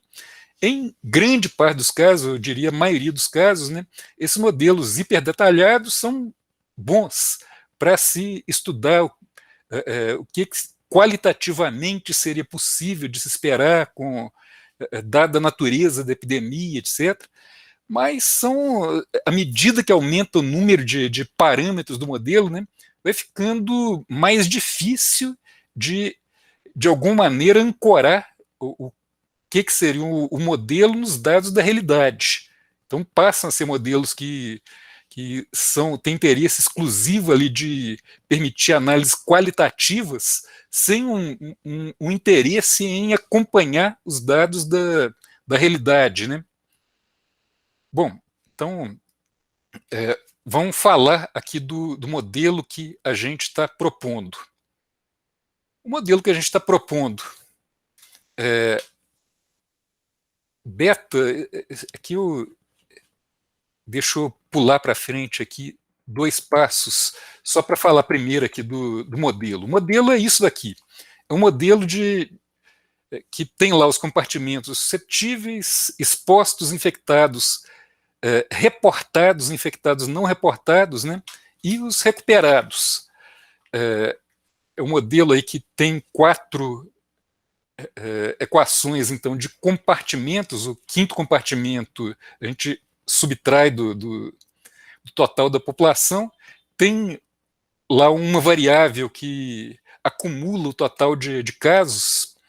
Então, isso aí é o modelo que a gente está construindo, é esse beta que está aqui, significando, né, o tanto de infectado, de indivíduos que vão contrair infecção, dado que tem encontros entre suscetíveis e infectados, sejam reportados ou não reportados. Esse beta é a chamada taxa de transmissão. É um parâmetro, portanto, central do modelo, que significa qual que é a chance, né, dado que teve encontro entre uma pessoa infectada e uma não infectada, uma susceptível, qual que é a chance de que haja o contágio. Bom, esse modelo, então, é claro, é muito parecido com grande parte dos modelos que tem na literatura. A maioria dos modelos usa esse tipo de lógica, e é claro que aquilo que eu comentei antes, com diferentes formulações ali de exatamente quais são compartimentos, o que eles representam, né? Aqui, desde que a gente começou a acompanhar a epidemia, e olhando não só o nosso caso, que acompanhou a epidemia aqui em Belo Horizonte, Minas Gerais, mas olhando aí relatos de outros centros de pesquisa que andaram fazendo o mesmo, né, tem 2 tipos de dificuldades aí envolvidas aí na determinação desse beta. Uma dificuldade é que o beta, ele significa essa chance de haver propagação da epidemia, que obviamente muda primeiro, quando se tem aquela tomada de medidas de isolamento social. Então, aqui eu estou colocando o gráfico da média móvel de casos em Belo Horizonte, que dá para ver que muda drasticamente. Aqui em verde eu tenho momentos em que ocorrem medidas aqui de contenção da epidemia, aqui de afrouxamento, aqui de uma nova... Beleza, aqui uma mudança irrelevante, aqui na frente tem uma nova contenção. Então, dá para ver, e é de se esperar que aconteça isso. Beta muda em alguns instantes discretos, devido a decretos municipais ou estaduais, sei lá, que exigem que atividades parem de funcionar, etc. E muda também, aqui a gente está mostrando um gráfico do Google Mobility Reports, aquele relatório do Google sobre como que os celulares que têm o Android instalado se movimentam, né? Aqui no caso é o gráfico para a cidade de Belo Horizonte, e a gente tem aqui a movimentação relacionada com as pessoas saírem de casa e irem para o trabalho. Dá para ver que tem aqui um momento inicial, vai lá embaixo essa mobilidade, à medida que passam os meses vai crescendo aos poucos, aí tem uma colocação de medidas de contenção, fica mais ou menos constante, aí vai aumentando, ali no Natal, Ano Novo, vai lá embaixo. Então, a gente tem aí uma situação em que, misturado, né, com essa coisa de momentos em que acontece o controle da movimentação de pessoas, tem as pessoas decidindo mudar a maneira como elas estão se isolando, meio que paulatinamente, né? Então, é algo que alguns autores tentaram usar a lógica de estimar betas dependendo do que é a norma em vigor em cada local, né?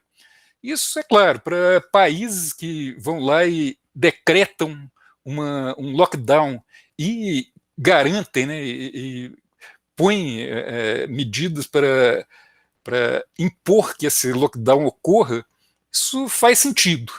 No caso do Brasil, isso ia ser absolutamente, vamos dizer, fútil, a gente tentar modelar dessa maneira. Então a gente propõe um ajuste contínuo do beta, que é baseado aqui numa otimização, então eu minimizo a diferença entre casos reportados e, e aquilo que o modelo está medindo, né? A gente vai fazendo isso, então a ideia, a gente vai avançando um dia com o modelo e olhando para uma janela de 11 dias, 5 dias para trás, 5 dias para frente, para estimar o valor de beta a cada dia. Então isso, em princípio, resolveria essa questão de lidar aí com um beta variável a todo momento, né? Então tá aí um exemplo do que a gente obtém desse jeito. Aqui na curva de cima um gráfico de como que o beta está se comportando. Aqui do meio está a variável medida versus o que o modelo mostra, né? Aqui embaixo algumas variáveis internas do modelo. Minha pergunta, será que o modelo, a gente ajustou o beta, será que o modelo está entregando algo que faz sentido? Será que isso leva o modelo a corresponder às variáveis que a gente supõe estar medindo? Bom, para saber disso, né, a gente pega, então, o modelo, executa ele lá com dados fictícios, né, depois põe a gente pega o modelo sem essa coisa do ajuste do beta, tá? Põe lá o beta variando em alguns momentos e vendo o que acontece, né? Aí a gente pega o modelo com este beta variável e põe para tentar ajustar os dados do modelo que a gente rodou. Então, feito isso, a gente observa que, por exemplo, o beta aqui varia de acordo com essa curva vermelha, essa curva aí retangular. Como que o beta do modelo se comportou?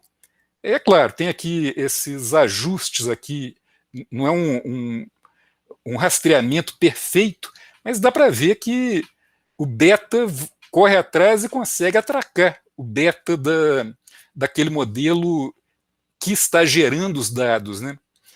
E se eu olho aqui para curva de infectados reportados, infectados não reportados, expostos, etc., aqui eu estou mostrando nesses 3 gráficos, né, a superposição da curva gerada, da curva original versus a estimada pelo modelo. Então dá para ver, a superposição fica igualzinha à curva. Então é isso que a gente tem aí, e é isso que a gente está dizendo, então, que o modelo construído, adaptado dessa maneira, ele passa a ter uma propriedade chamada de observador de estados. O que significa isso? Bom, observador de estados é uma coisa que é usada lá em teoria de controle de sistemas dinâmicos, né?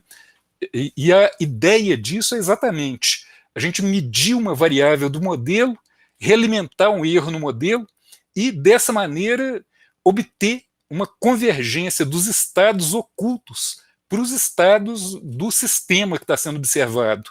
E é isso que a gente observa que esse modelo, de fato, é capaz de fazer. Então, legal.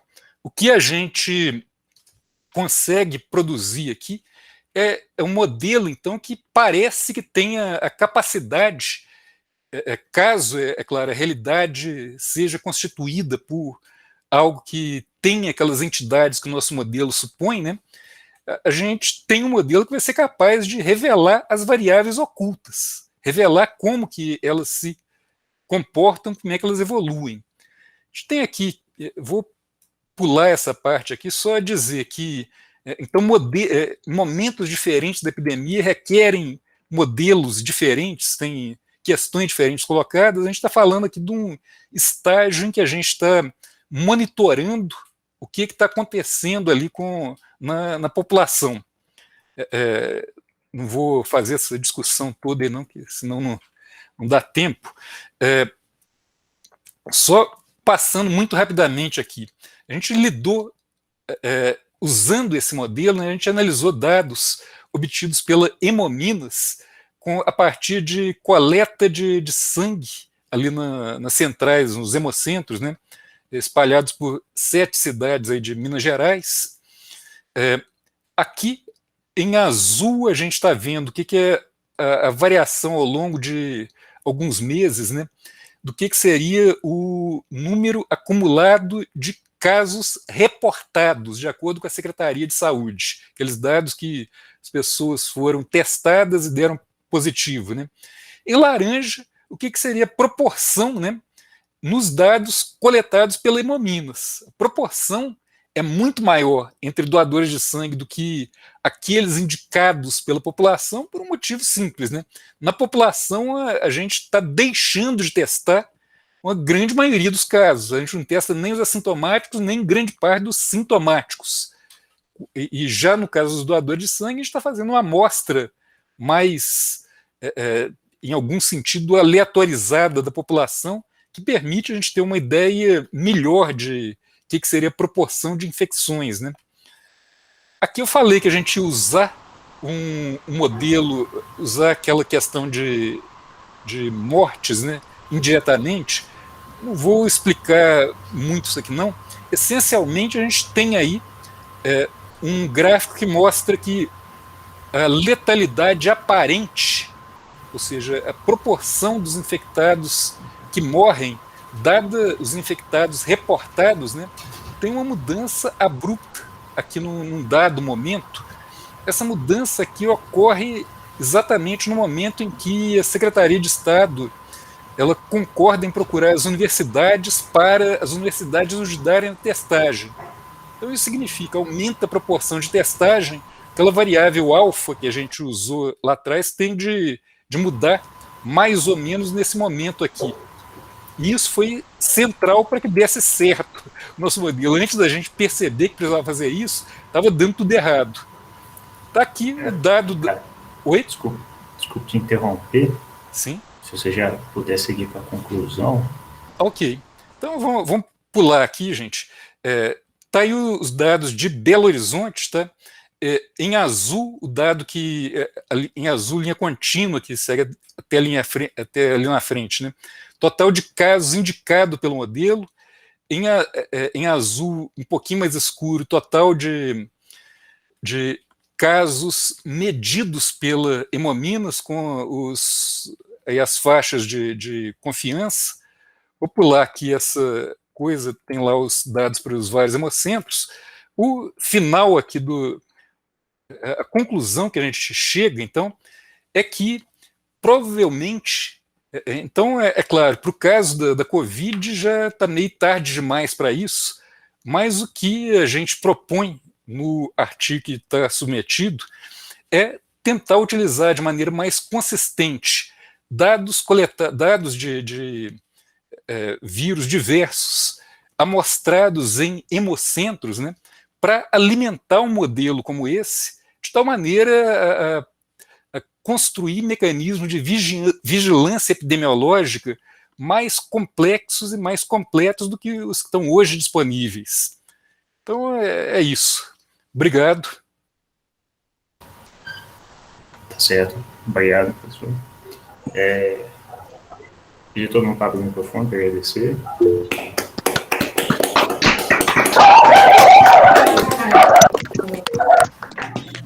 Até o cachorro aplaudiu. E tem tempo para uma pergunta. Se alguém tiver alguma pergunta aí. Eu queria perguntar, então, se puder. Claro. Ô, Ricardo, parabéns aí, Sim. bacana demais o trabalho, é bom demais te ouvir de novo. Não sei se é questão agora do finalzinho, né, ficou mais corrido, mas o que eu não entendi é a questão do modelo conseguir fazer previsão. Você falou a respeito da vigilância, né? Sim, sim. Mas qual que foi a minha dúvida? Como ele vai muito em cima dos dados, ele fica mais, vamos dizer, ajustado aos dados mesmo. Sim, sim. O modelo, sim, você entendi a pergunta. Okay, a previsão aí não é uma previsão de longo prazo, não. No caso da Covid, inclusive, fica claro, né? O beta mudando, a gente não consegue prever para que lado que vai beta.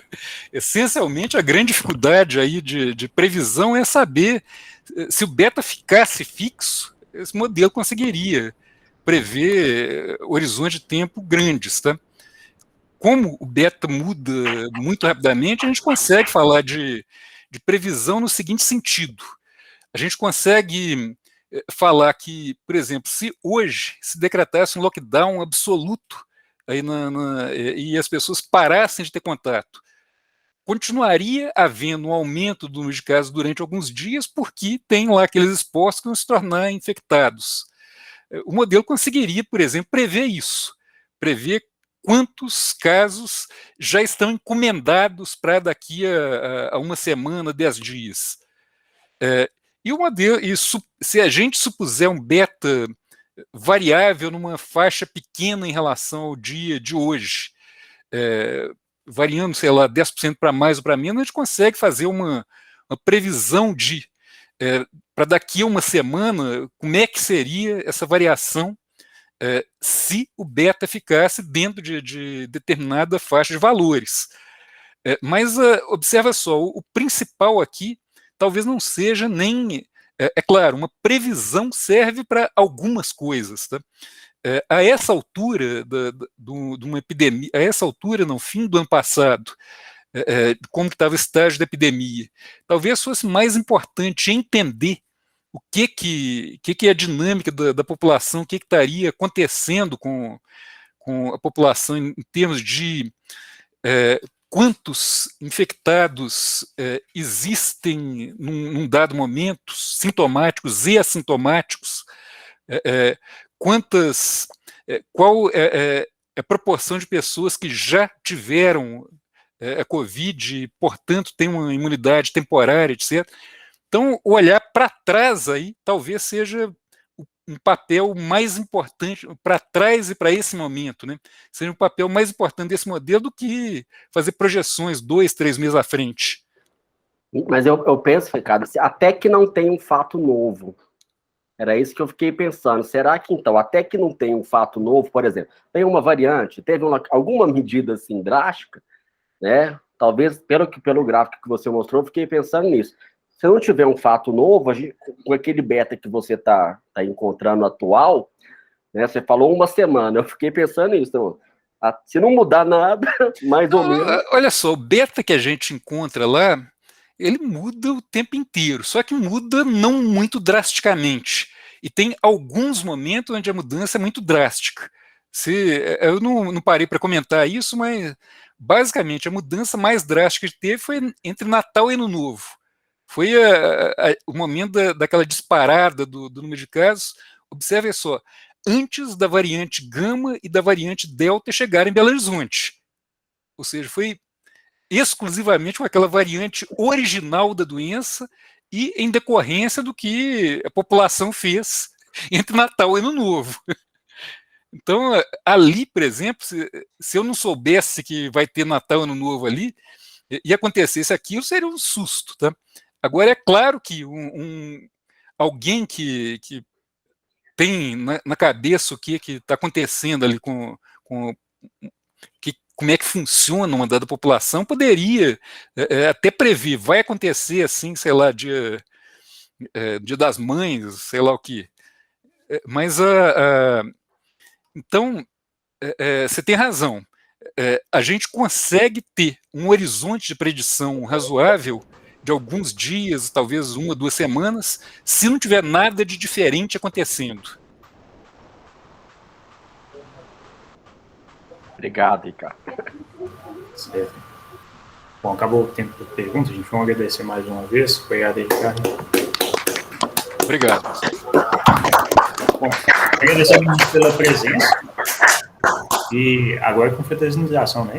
Eu queria dar um aviso. Bom, obrigado a todos, tá? Foi uma tarde excelente.